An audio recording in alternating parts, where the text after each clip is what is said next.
안녕하세요. 이지경제TV 아나운서 김예은입니다. 여러분, 혹시 마이스에 대해서 들어보신 적 있으신가요? 마이스는 회의, 포상관광, 컨벤션 그리고 전시를 뜻하는 영어 단어의 앞글자를 딴 단어인데요. 한마디로 전시박람회 융합산업이라고 할 수 있습니다. 마이스는 연관산업으로의 경제적 파급 효과가 커서 많은 사람들의 관심을 받고 있지만 코로나로 인해 최근 어려움을 겪고 있는데요. 신현대 총괄 대표님은 이 엑스포럼의 대표이시자 한국 전시 주최자 협회 회장을 역임하기도 했는데요. 오늘 신현대 총괄 대표님 만나서 마이스 산업의 현재와 미래에 대해서 자세한 이야기 나눠보도록 하겠습니다. 네, 신현대 서울 마이스 얼라이언스 총괄 대표님 모셨습니다. 대표님 안녕하세요. 네, 안녕하세요. 반갑습니다. 네, 반갑습니다. 먼저 시청자분들께 간단하게 자기소개부터 부탁드리겠습니다. 예, 저는 서울 카페쇼를 운영하고 있는 주식회사 엑스포럼의 대표를 맡고 있고요. 올해 1월부터 이제 서울 마이스 얼라이언스의 총괄 대표로 일하고 있습니다. 신현대라고 합니다. 반갑습니다. 네, 대표님. 서울 마이스 얼라이언스에 대해서 아마 궁금하실 분들이 많으실 것 같은데 소개 좀 말씀 부탁드리겠습니다.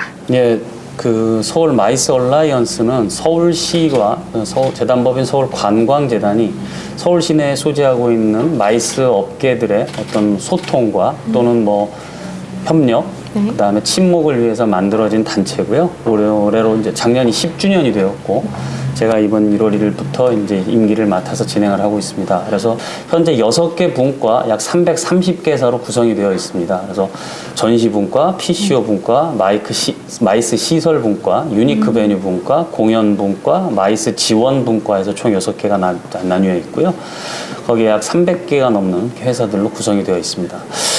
뭐 저희가 이제 업계에서 지금 가장 아쉬워하는 부분 또는 필요한 부분들에 대해서 저희가 정책 지원이 될 수 있도록 많이 건의를 하고 있고요.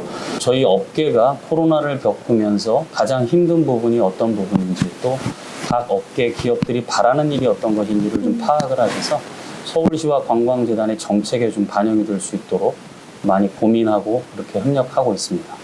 그래서 지난 12월에 서울관광재단에서는 2030 서울 마이스 마스터 플랜이라는 걸 발표했어요. 그래서 2020년대, 30년대를 거치면서 서울 마이스 업계가 어떠한 부분으로 가야 될 지향점과 또 앞으로 서울시가 지원할 방안들에 대해서도 한번 발표를 한 적이 있습니다.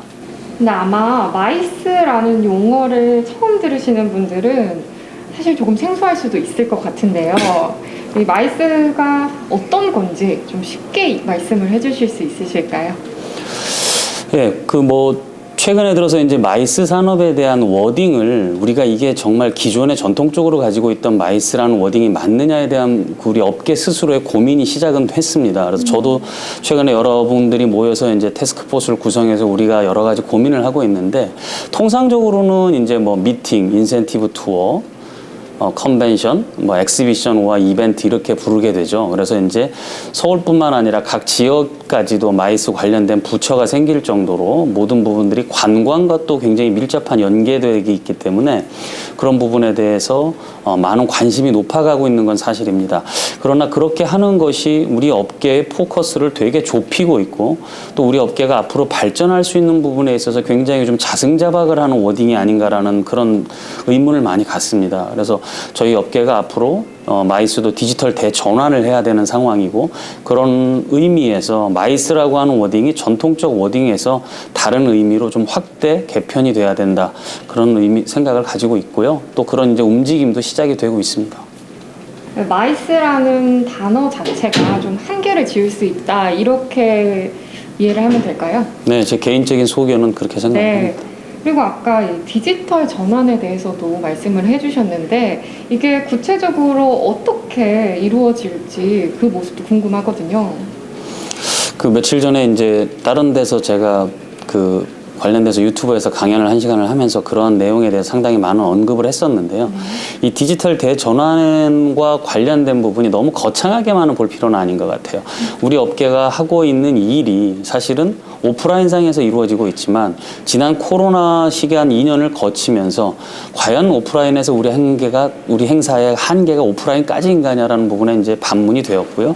또 그러면서 하이브리드로 행사들을 많이 하게 됐죠. 그러면서 우리가 생각하지 못했던 온라인에 대한 부분들에 대해서 이제 점점 우리가 많은 관심을 갖게 되고 또 사회적으로도 뭐 그 전까지만 해도 프롭테크에 대한 부분들 또 이번에는 이제 뭐 메타버스에 이어서 NFT까지 굉장히 많은 시류가 변화하고 있고 또 그 부분들이 우리 앞으로 마이스 산업이 가져가야 할 어떤 숙제이자 또 숙명이라고 생각을 합니다.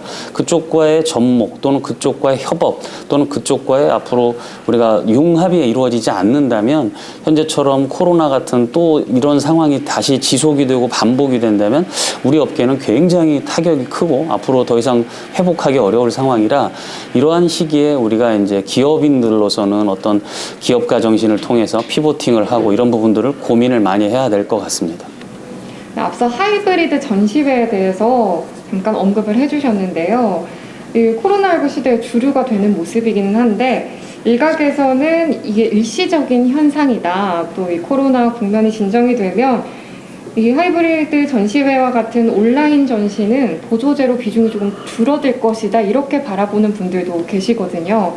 이런 거는 대표님께서는 앞으로 어떻게 될 것 같으신지 의견이 궁금합니다. 네, 그분들이 하시는 주장이나 의견도 저는 일부 상당 부분을 동의합니다. 또 불과 1년 전만 해도 저도 그 부분에 대해서 거의 전적으로 뭐 동의했었고요. 근데 이제 시간이 조금 더 흐르면서 저도 이제 시각이 변했고 제가 가지고 있는 생각도 많이 변한 것 같아요. 우리 마이스 비즈니스가 이제 페이스 투 페이스 비즈니스라고 해서 이러한 상황을 벗어나고 나면 앞으로 우리 비즈니스는 예전의 궤도로 돌아갈 것이다 라고 얘기를 많이 했는데 얼마 전에 CES가 이제 개최가 됐죠, 미국서. 근데 CES에 가셨던 뭐 여러 기업분들도 계시지만 저희 마이스 업계 관계자분들도 하신 얘기는 뭐냐 하면 CES가 다시 예전의 상황으로 돌아가려면 최소한 3년에서 4년 이상이 걸릴 것이다 라고 얘기를 표현을 하더라고요. 근데 그러한 시기가 될 때까지 그럼 과연 우리 업계는 오프라인상에서 이루어지는 행사가 정상화될 때까지만을 기다려야 하느냐? 저는 그거는 아닌 것 같아요. 그렇다면 이번 기회를 겪으면서 그동안 우리가 미지의 세계로 여겼던 마이스 산업이나 마이스 프로젝트들이 전부 온라인상에 구현이 되는 것에 대해서 우리가 조금 오픈 마인드로서 들여다볼 때가 되었고 이미 그거는 제가 볼 때 거스를 수 없는 대세다라는 얘기죠. 이미 회의와 관련된 부분에 있어서는 뭐 줌이라든가 모든 여러 가지 플랫폼들을 이용해서 모든 국제회의가 다 이루어진다고 해도 과언이 아니죠. 그러면 전시는 오프라인상에서 이루어지니까 좀 다를 것이다라고 생각은 했는데 이미 그것도 맞는 말이지만 현실적으로 지금 온라인상에서 오프라인의 행사를 대체하는 행사들이 많아지고 있죠.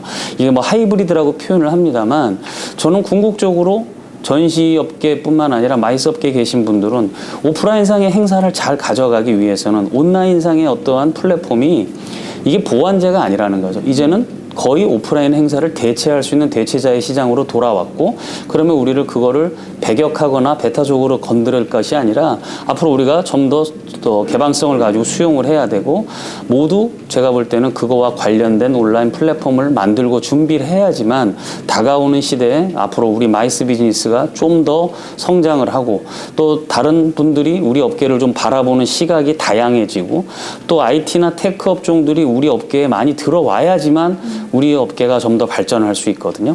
지금 현실적으로 저희가 제일 당면하고 있는 과제들 중에 하나가 인재들이나 또는 젊은이들이 우리 업계에 오질 않아요. 그건 왜냐하면 굉장히 우리 업계가 피지컬한 일만 하고 있고 힘들고 어렵다라는 얘기들만 하고 있기 때문에 그렇게 접근하면 앞으로 우리 업계는 더 이상 성장할 수 있는 모멘텀을 만들 수가 없는 거죠. 그래서 이번 기회에 우리 스스로 우리의 비즈니스를 냉정하게 돌아보고 곱씹어보고 앞으로 우리 업계가 어떻게 더 발전을 해야 되고 그 발전을 할 수 있는 어떤 중간에 트리거 역할을 해줄 수 있는 게 지금 이번에 코로나를 겪으면서 많은 시장과 많은 플랫폼이 만들어졌고 많은 소프트웨어가 생겨났기 때문에 그것을 잘 우리가 선택하고 또 우리 아이디어를 담아내고 또 우리의 경험을 녹여낸다면 저희가 지금까지 상상하지 못했던 어떤 디지털 마이스의 플랫폼을 우리가 가져갈 수 있을 것이고 그거는 우리가 다시 세계 시장을 선점하는 좋은 어떤 기회를 만들어낼 수 있을 거라고 생각을 합니다. 지금 코로나가 계속 괜찮아졌다가 또 다시 심해졌다가 지금 알 수 없는 상황이 계속 되고 있잖아요. 이런 상황에서 지금 전시회 어떻게 진행이 되고 있는지 궁금합니다. 방역 패스가 지금 유지되는 상황인가요, 지금은? 네. 일단 거시적으로 놓고 보면은 정부의 그 코로나와 관련된 방역 대책들이 여러 가지 제한이 있죠. 네. 그래서 그걸 뭐 우리 업계에서 어떻게 할 수 있는 상황은 좀 아닌 것 같아요. 뭐 그동안 여러 번 아마 얘기를 했음에도 불구하고 질병청이나 중대본 쪽에서 뭐 하는 만들어진 어떤 법규나 제약이 있다 보니까 그 부분을 저희가 따를 수밖에 없는 상황이라 거시적으로는 그렇게 갈 수밖에 없을 거라고 보고요. 이제 뭐 업계 각각으로 돌아와서 보면 그 와중에 이제 저희 업계는 다 생존을 위해서 행사들은 다 준비하고 있습니다. 물론 방역 조건도 따라야 되면서 또 업계 참가 업체나 관람객들의 수요나 니즈를 우리가 잘 분석해서 또 거기에 맞게끔 대응을 해야 되기 때문에 그런 부분들은 직원들끼리 우리 모여서 매일 뭐 여러 가지로 고민하고 스터디를 합니다. 그래서 상황은 그런데 앞으로 조금씩은 나아질 거라고 보고 있고요. 저희도 뭐 일단 항상 그러나 뭐 내부적으로는 최악의 경우를 저희는 상정을 합니다. 그래서 뭐 최상의 경우를 상정했다가 그게 아니면 엄청난 데미지가 오니까 최악의 경우를 항상 복선에 깔아두고 그리고 난 다음에 준비를 하나씩 둘씩 해나가고 있고요. 현재 상황에서는 저희도 뭐 1월 달 전시는 지금 코로나가 심해져서 4월 말 쪽으로 옮겨놓은 상태고, 그 다음에 이제 또 아무래도 뭐 상반기가 지금 오미크론 때문에 되게 어렵잖아요. 그래서 상반기 전시들이 상당히 고전할 게 예상이 되고, 또 그렇다고 하반기가 뭐 다 녹록하게 잘 될 건 아니기 때문에 방심하지 않고 전부 다들 모든 주최자들이 아마 그러고 있지 않을까 생각합니다. 네, 이제 저희가 준비했던 질문은 모두 드린 것 같은데요. 마지막으로 대표님께서 하시고 싶은 말씀이 있으시다면 자유롭게 부탁드리겠습니다. 제 스스로에게 이렇게 물어봤어요. 지금 코로나 시기를 겪고 있는데 이 시기가 끝나고 난 다음에 과연 너 자신의 모습, 또 너희 회사의 모습은 어떻게 변해되어 있을 거냐라는 부분에 대해서 한번 자문을 해봤고요. 그 자문을 하고 난 결과 뭐 제가 이렇게 딱 명쾌하게 답을 드릴 수 있는 게 별로 없더라고요. 그래서 그런 상황에서 제가 이제 고민을 많이 했던 건, 그렇다면 위기는 언제든지 오는 거고 또 그 위기 때마다 계속해서 위기만을 탓하며 주저앉아야 되는 거냐, 저는 그건 아니라고 생각이 들었어요. 그래서 지난 2년 동안 저희 회사에서도 저희의 모든 거에 대해서 한번 전체적으로 점검하고 반성하고 또 돌아봤습니다. 지금 이 시기는 우리가 원해서 만들어진 시기는 아니지만 이 시기를 우리가 헛성세월을 보내는 거는 저희들한테 크게 더더욱이나 도움이 되지 않을 것 같아서 나름 많이 분석하고 준비하고 공부하고 스터디했어요. 저희는 디지털화 하는데 앞으로 굉장히 역점을 두고 향후 2, 3년을 좀 드라이브를 걸어갈 예정입니다. 또 뭐 신규 전시들도 어떤 새로운 시장을 저희가 창출해서 새로운 전시들을 만들겠다라는 말씀을 드리고요. 그래서 우리 마이스 업계가 지난 2년간 너무 많이 어렵고 힘들었지만 모두 조금만 더 참고 힘을 내시면 더 좋은 시간이 오지 않을까라고 믿고 또 그렇게 다 같이 함께 웃는 날을 기대하고 노력하겠습니다. 오늘 감사합니다. 오늘은 신현대 서울 마이스 얼라이언스 총괄 대표님 만나서 마이스 산업의 현재와 미래에 대해서 깊은 이야기 나눠봤는데요. 코로나19로 업계가 많은 타격을 입었지만 그럼에도 불구하고 업계에서는 다양한 도전을 쉬지 않고 있습니다. 시청자 여러분도 새롭게 변화해 나가는 마이스 산업의 미래에 많은 기대 부탁드리겠습니다. 그럼 오늘은 여기서 마치겠고요. 이지경제TV 구독과 좋아요 많은 성원 부탁드립니다. 지금까지 이지경제TV 아나운서 김예은이었습니다.